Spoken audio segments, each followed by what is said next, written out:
Hey guys, welcome back to another Anti-Guru video, and I hope you're liking what we're doing. I've got a lot of lovely comments on the Greenbelt video, and actually a lot of lovely comments on the first in the Mr. Parsnip series. So another one I know went up yesterday, and I hope you enjoy that. Right, I want to deal with using government data to find sites today, and I'm doing it because I've started to notice a worrying trend.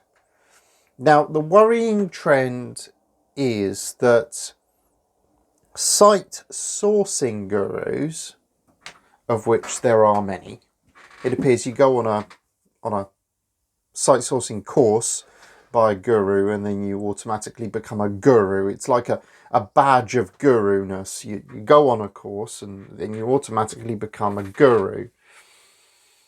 And then once you've got your certificate that says, I am a guru, then you move on to teaching other people about your guru-ness.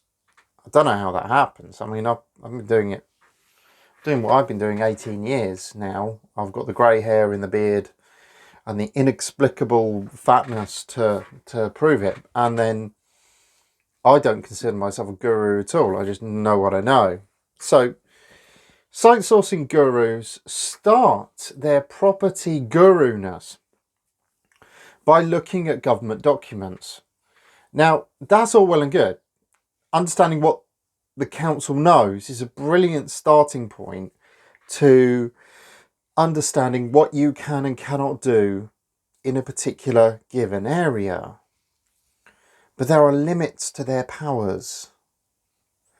And the worrying trend that we've started to notice from the guru world is that they're referring their mentees to the SHLAA or the SHEMA or whatever it's called. What it is the Strategic Housing Availability Assessment, produced by a council on a sort of twice yearly or 3 yearly basis to support their local plan. Now, I want to deal with this because in the last week, your anti-guru friend, and you'll have noticed that I'm wearing the same shirt in this week's Versal videos because simply I'm recording them all at the same time. Your anti-guru friend here has received an email, and it was an email in relation to a site that was on the SHLAA. And the assumption made was that because it's on the SHLAA, it's instantly developable. Because it's on the SHLAA, we can get on with it. We can do it. It's fine. No problem. Off we go. And that's not what a SHLAA does. So I wanted to deal with what a SHLAA does. I wanted to deal with why it's so dangerous to rely upon just the SHLAA. And I'm going to use my own experience because I've learned this. You know, I'm a development management planner, so actually learning what certain policies mean has been part of my formative career. So a SHLAA, importantly, deals with housing trajectory.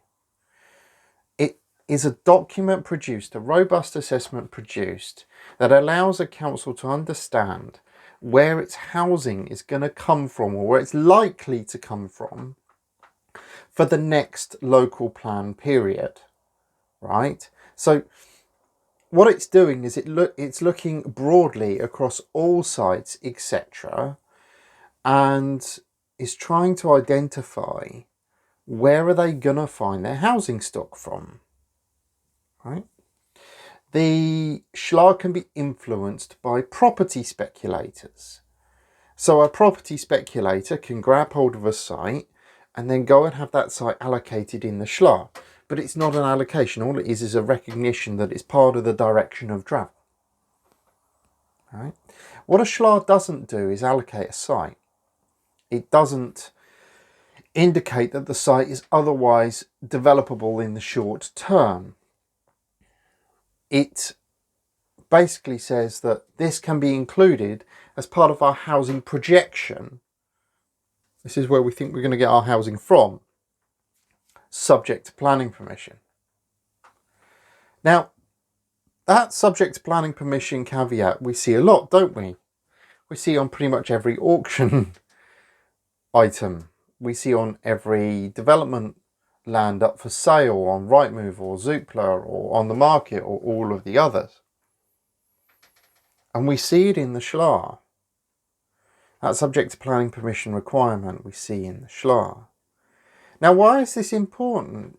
It's important because the gurus in the world are selling the SHLAA as the panacea to your site sourcing dilemma. They're selling the SHLAA as the solution, your list of unknown sites that can get planning permission. And that's not the case. I saw one that was allocated in the SHLAA that had been promoted by the landowner. So the landowner had basically gone to the council and said, right, I want to do this. I want to get this land developed. Let's do that. Great, fine. But the site was in the open countryside. It was near to a triple SI. It had everything going wrong for it. And the only way to get that site developed is to get it allocated in a local plan. And that is 5 to 10 years away. Now, I'm not going to say for an instant that looking at SHLAA is wrong. Absolutely look at the SHLAA. You might identify sites within it that have planning permission, that have been through that process, but apply the victory model to it. SHLAA entry doesn't pass the V test. It doesn't pass the verify test. You have to do your homework.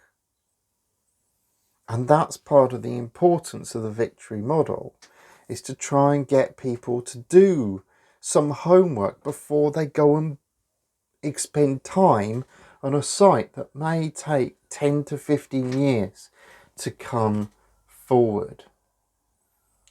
Now, that's the one thing that SHLAA does do for you, is it gives you an indication of when that site is likely to come forward for development.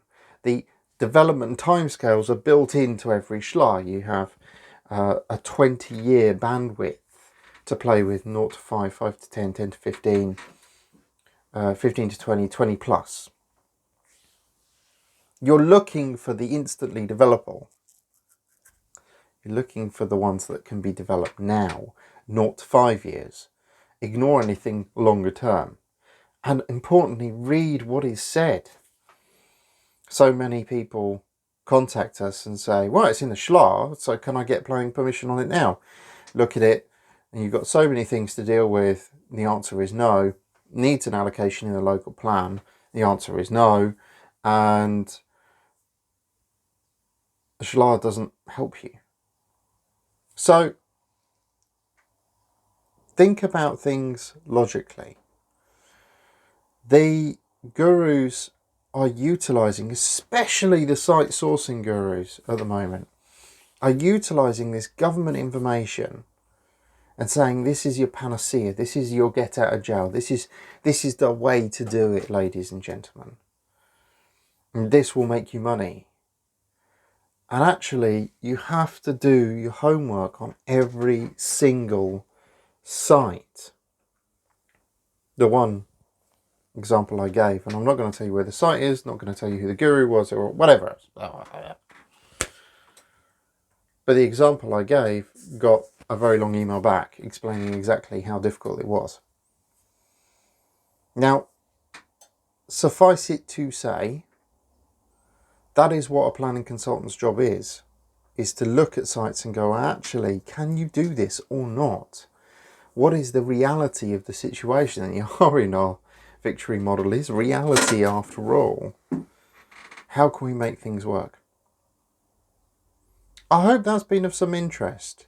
There are some fantastic government data sets out there. Instead of the SHLAA, look at things like the Brownfield Land Register, the thing that actually identifies principle of development and says principle of development is acceptable. At some point I'll do a video on brownfield land and why brownfield land is quite compelling at the moment. Have a look at previously developed sites. Have a look at our other videos. So we've done videos on our land model.